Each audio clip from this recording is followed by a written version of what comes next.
yang terlepas dari ras. Dari manapun orang datang, apapun warna kulitnya, dari suku apapun ia dilahirkan, kalau akidahnya sama, itu kan saudara kita.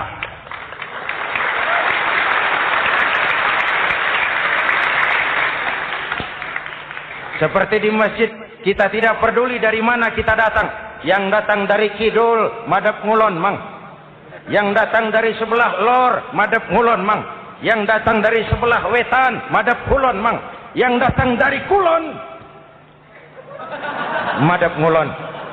Bukan soal dari mana kau datang, tapi satu arah menghadapmu. Kau mau Betawi, mau Sunda, mau Jawa, mau Padang, mau Aceh, mau Batak, mau Ambon, kita satu nusa, satu bangsa, satu bahasa. Marilah kita jadi lem perekat buat lingkungan kita di saat keutuhan kita sebagai bangsa sedang dalam ujian berat. Semangat kebersamaan atas dasar keadilan. Tidak ada mayoritas menekan minoritas. Umat Islam itu kalau besar, dia mampu melindungi yang kecil. Kalau kecil, dia bisa menjaga diri. Tiap solat Jumat khatib berpesan pada akhir khutbah kedua, innallaha ya'muru bil adli wal ihsan. Innallaha ya'muru bil adli wal ihsan. Allah memerintahkan kamu menegakkan keadilan dengan argumen, bukan dengan sentimen. Mengajak, bukan mengejek. Merangkul, tidak untuk tujuan memukul. Kalau sebagai bangsa kita utuh, kompak dan bersatu, saya yakin kita akan bisa mengatasi kesulitan-kesulitan sekarang ini.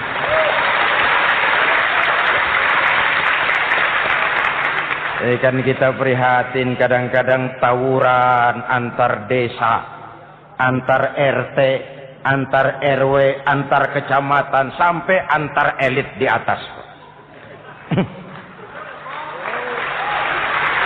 Makanya saya ulang lagi pesan ini. Kalau elit di atas tawuran, jadilah penonton yang baik.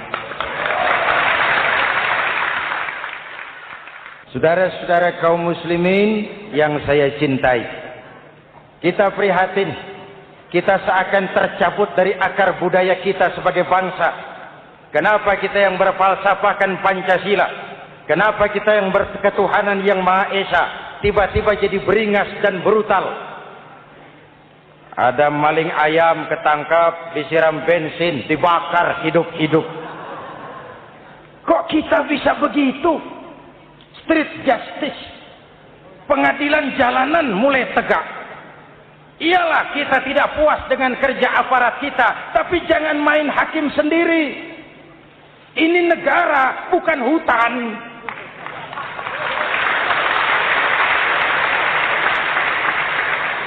Jangan mencegah kemunkaran dengan menegakkan kemunkaran baru.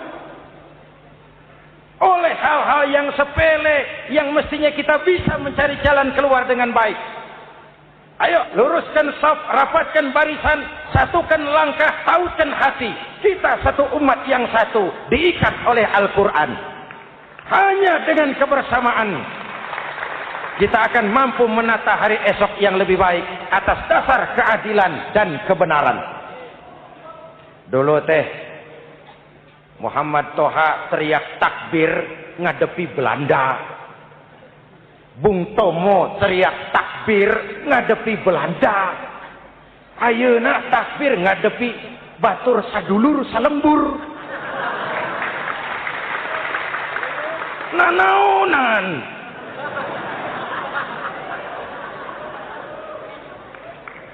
Bung Tomo teriak takbir, Muhammad Toha teriak takbir, yang dihadapi jelas penjajah Belanda. Kita ngadepi saudara sendiri, Allahu Akbar, yang sana teriak Allahu Akbar, setan tepuk tangan di tengah.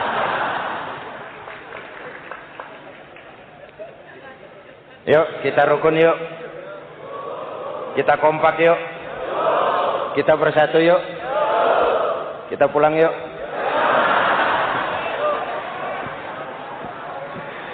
Ini misi kedua. Misi yang ketiga, Al-Quran membebaskan manusia dari gaya hidup sekuler. Quran mengingatkan, awas bung, ada hidup sesudah mati, ada akhirat sesudah dunia. Lebih untung orang yang percaya akhirat daripada yang tidak. Paling tidak hidupnya normatif.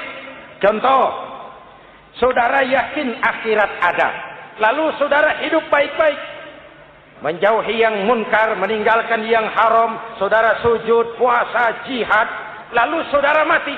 Setelah mati ternyata akhirat tidak ada. Tidak ada ruginya. Paling kurang kita sudah dicatat sebagai orang baik. Sebaliknya, saudara tidak percaya sama akhirat, lalu hidup seenaknya, judi, mabuk, zina, nipu orang, korupsi, tenggelam dalam kemunkaran, lalu mati. Setelah mati ternyata akhirat ada. Baik, kemana anjen? Lebih untung orang yang percaya akhirat ketimbang yang tidak. Hidupnya ada rem. Iya Pak, saya kepengen banyak uang, tapi kalau main judi nanti di akhirat bagaimana? Iya, saya kepengen jadi orang kaya, tapi kalau korupsi, nipu orang, buka peternakan tuyul, nanti di akhirat bagaimana? Gaya hidup yang berkeseimbangan. Ada hidup sesudah mati dan ada akhirat sesudah dunia. Yang keempat, Quran membebaskan manusia dari belenggu kebodohan. Quran ayat yang pertama turun sudah berkata, Iqra, baca, kamu jangan jadi bodoh. Kebodohan menimbulkan kemiskinan, kemiskinan mendekatkan kepada kekufuran. Yang kelima, ini kado buat ibu-ibu, Quran mengangkat harkat, derajat dan martabat kaum wanita. Sebelum Quran turun, sebelum Islam datang, nasib wanita sangat menyedihkan. Dilahirkan hanya untuk melahirkan. Kalaupun berperan, peranannya tidak lebih segitiga. Dapur, sumur, kasur. Kasur, sumur, dapur. Dapur, sumur, kasur. Wanita dilecehkan, sekadar alat pemuas nafsu. Datang Islam, Rasul terenyuh. An-nisa imadul bilad. Wanita adalah tiangnya negara. Jikalau baik wanita, baik negara. Jikalau rusak wanita, hancur negara. Karena wanita, negara jaya. Betul? Karena wanita, negara hancur. Betul? Maka wanita adalah bidadari yang kadang-kadang setan. Kadang-kadang.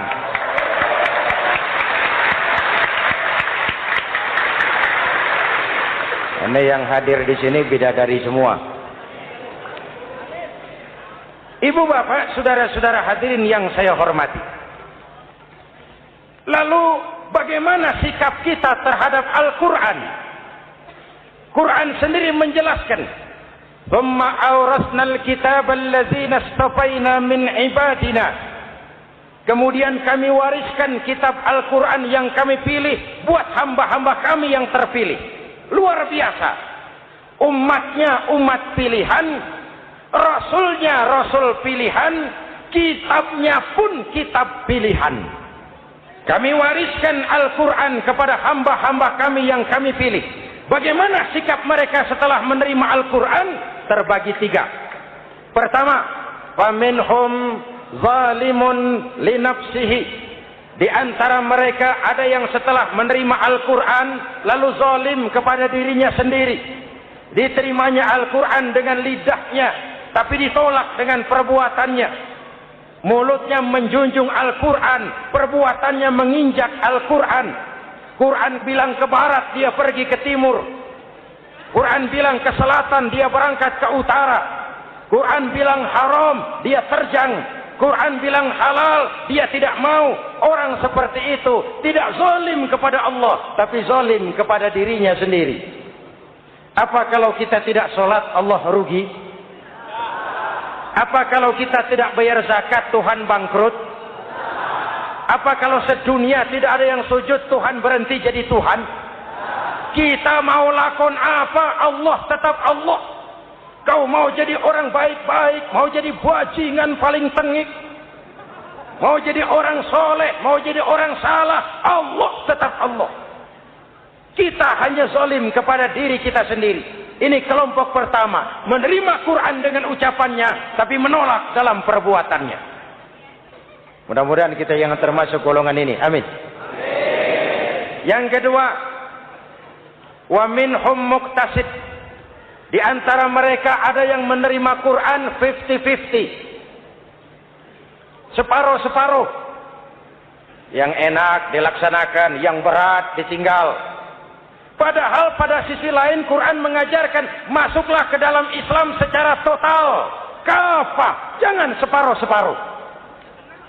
Ini watak munafik.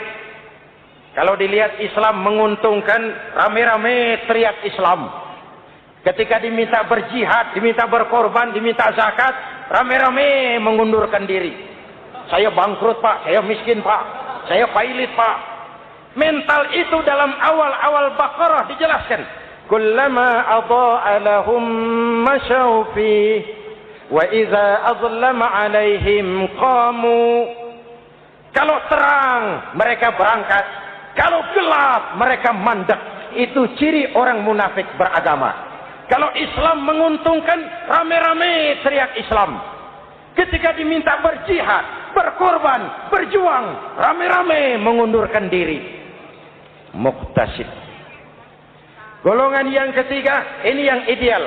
Wa minhum sabiqum bil khairati biiznillah. Di antara mereka ada yang setelah menerima Al-Quran lalu berlomba-lomba mengamalkannya, berlomba-lomba melaksanakannya. Jangan sampai yang baca Quran dengan suara merdu dapat piala, yang mengamalkan Quran dengan konsekuen dapat penjara.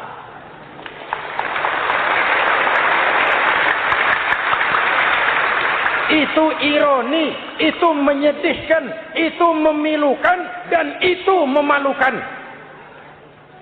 Pilihan terserah kita. Satu hadis Rasulullah mengajarkan begini. Man ja'alal Qur'ana amamahu qadahu ilal jannah. Wa man ja'alal Qur'ana khalfahu saqahu ilan nar. Siapa yang meletakkan Quran di depannya, dijadikannya Quran sebagai imam, Quran akan membimbing dia ke surga. Surga dunia, lebih-lebih surga akhirat. Sebaliknya, siapa yang meletakkan Quran di belakang, dibelakanginya ajaran Quran, Quran akan mendorong dia ke neraka. Neraka dunia, lebih-lebih neraka akhirat. Quran imam apa makmum? Kita makmum apa imam? Makmum ikut imam apa imam ikut makmum? Makmum ikut imam. Jikalau Quran adalah imam, jikalau kita adalah makmum. Ke barat kata Quran, ke barat kita berangkat. Ke timur kata Quran, ke timur kita menuju. Halal kata Quran, itu yang kita ambil.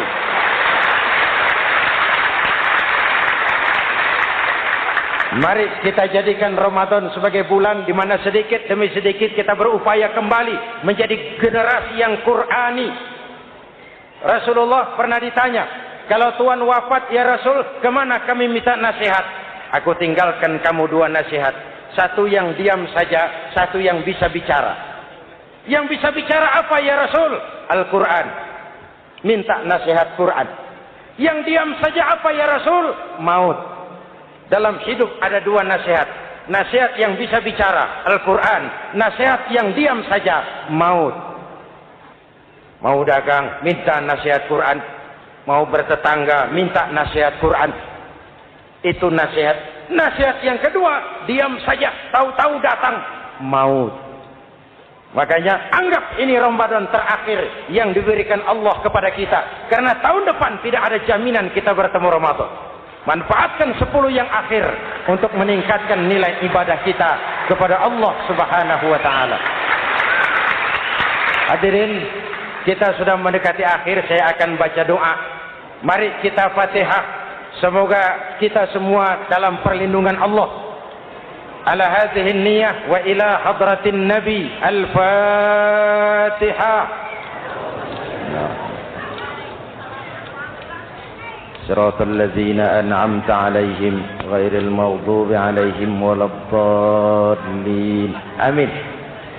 Bismillahirrahmanirrahim. Rabbana atina fid dunya hasanah wa fil akhirati hasanah wa qina adzabannar. Wassalamu alaikum warahmatullahi wabarakatuh.